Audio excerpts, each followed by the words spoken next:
The Memoirs of Sherlock Holmes, 1893. Episode 3, The Yellow Face. Welcome back, fellow detectives.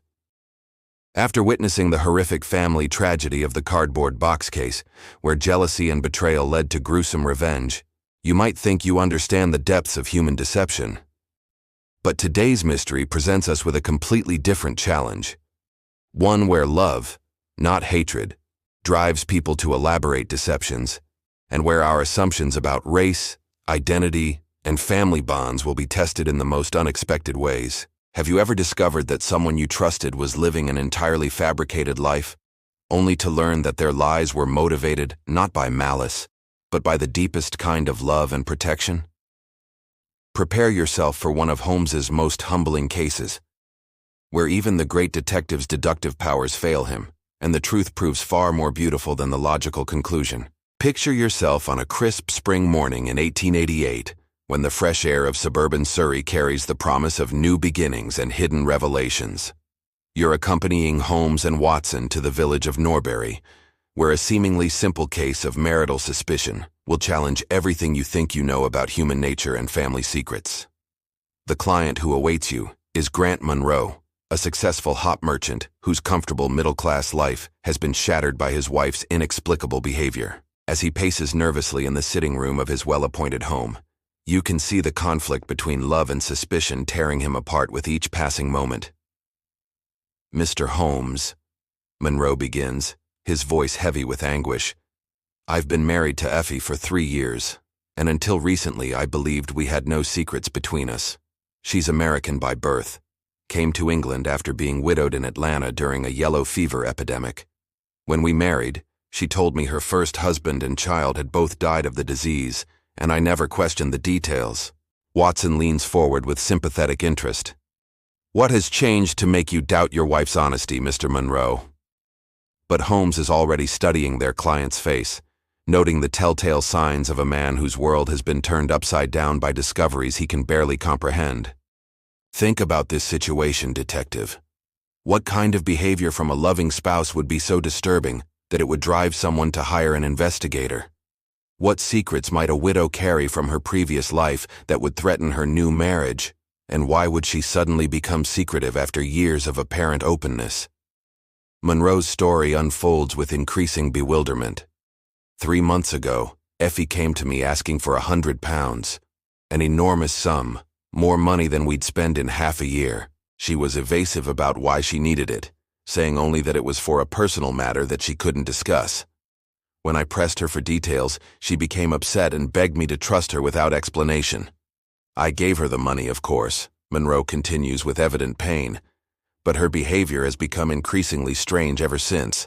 She's secretive, nervous, and often disappears for hours at a time without explaining where she's been. Most disturbing of all, she's become obsessed with the empty cottage next door, staring at it for hours through our windows. Holmes's eyes sharpen with interest. "This cottage, is it truly empty, Mr. Munro? And what is your wife's particular fascination with it?" This is where your detective skills become crucial. Sometimes the most important clues lie in what people observe obsessively, not in what they try to hide. "That's just it, Mr. Holmes," Munro replies with growing agitation. "The cottage was empty for years, but recently someone has been living there. I've seen smoke from the chimney, lights in the windows at night, and occasionally a figure moving about inside. But whoever it is never comes out during the day, and no one in the village knows who the mysterious occupant might be." The mystery deepens when Munro describes his most disturbing discovery. "2 nights ago, I couldn't sleep and went to the window for some air. What I saw there chilled me to the bone. A face at the cottage window, illuminated by candlelight. But it wasn't human. It was yellow, grotesque, like some kind of hideous mask or the face of a person afflicted with some terrible disease." Watson exchanges a meaningful glance with Holmes. "Could it have been a trick of the light, Mr. Munro? Sometimes shadows in candle flame can create disturbing illusions." But Munro shakes his head emphatically, certain of what he witnessed in that terrifying moment. "I know what I saw, Doctor. It was the face of something that shouldn't exist, neither fully human nor completely inhuman. And when I mentioned it to Effie the next morning, She went deathly pale and begged me never to investigate the cottage or speak of what I'd seen. Holmes rises from his chair with sudden decision. Mr. Munro, we must examine this cottage immediately.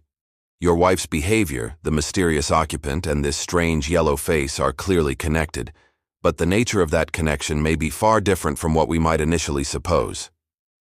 As you approach the cottage with Holmes, Watson, and the increasingly anxious Munro, notice how isolated it appears from the rest of the village. The windows are curtained, the garden overgrown, and there's an air of deliberate concealment about the entire property.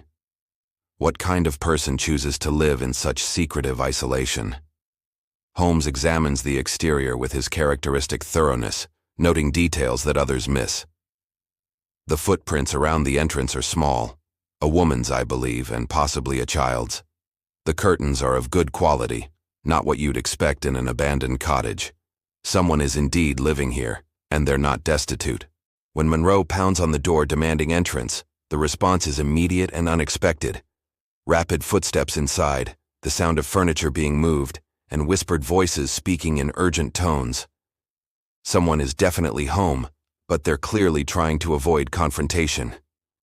"Open this door," Munro shouts, his patience finally exhausted. "I know you're in there, and I demand to know what connection you have with my wife."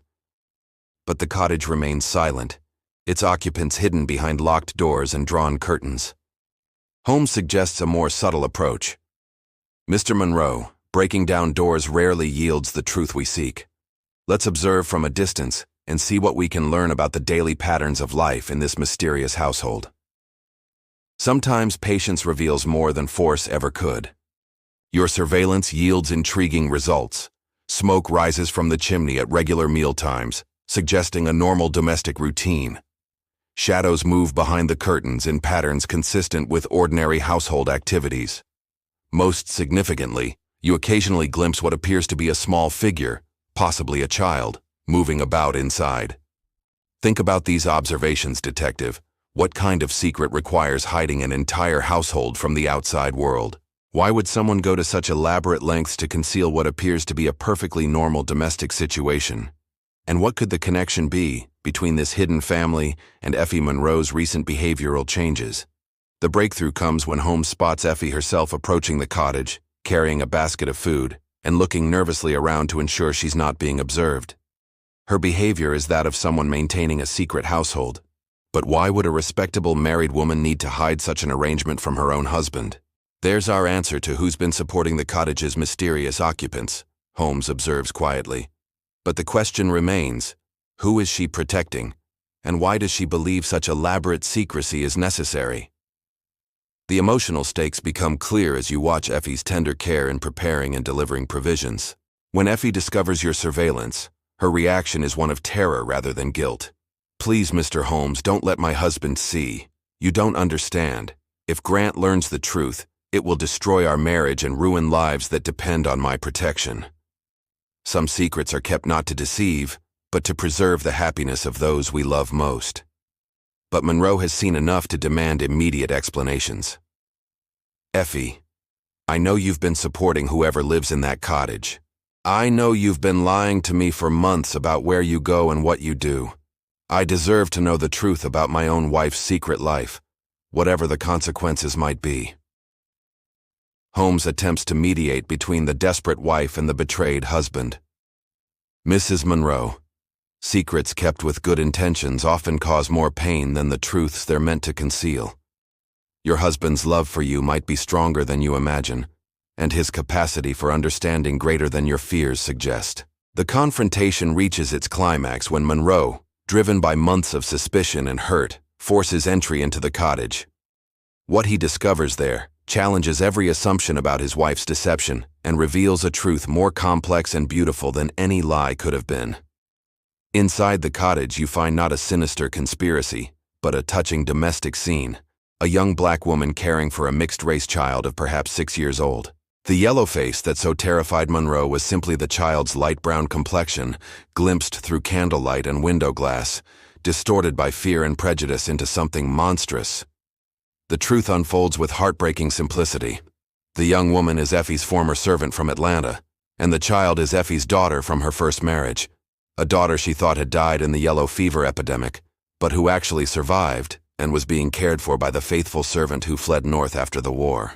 "I never lied about loving you, Grant," Effie explains through her tears. "But I was terrified of how you'd react to learning that my first husband was black, that my daughter is mixed race, and that I'd been supporting them in secret because I couldn't bear to abandon them again after believing for so long that my child was dead." Holmes realizes that his initial deductions were completely wrong. "I theorized about blackmail, criminal conspiracy, adultery. Every sordid explanation except the simplest and most beautiful one. A mother's love for a child she thought she'd lost forever, and a wife's fear that the truth about her past would destroy her new happiness." The case's resolution depends entirely on Grant Munro's capacity for love and acceptance. Will his hurt at being deceived overcome his ability to embrace the complex reality of his wife's past and present? Can he accept not only Effie's previous marriage to a black man, but also welcome her mixed-race daughter into their home? Think about the social context, detective. This is 1888 England, where racial prejudice is deeply ingrained and interracial relationships are widely condemned. Effie's fears about her husband's reaction weren't irrational. They were based on realistic assessment of contemporary social attitudes that could destroy families and careers. Munro's response proves that love can transcend prejudice and social convention. "Effie, if you'd trusted me with the truth from the beginning, we could have avoided months of pain and deception. This beautiful child is part of you, which makes her part of me now too.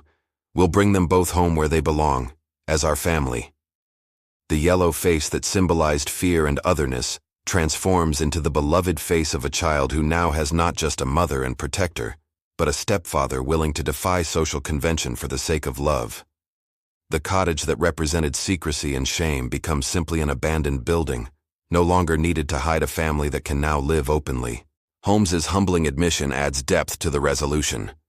"This case taught me that logical deduction, no matter how skillfully applied, cannot always penetrate the complexities of human love and sacrifice.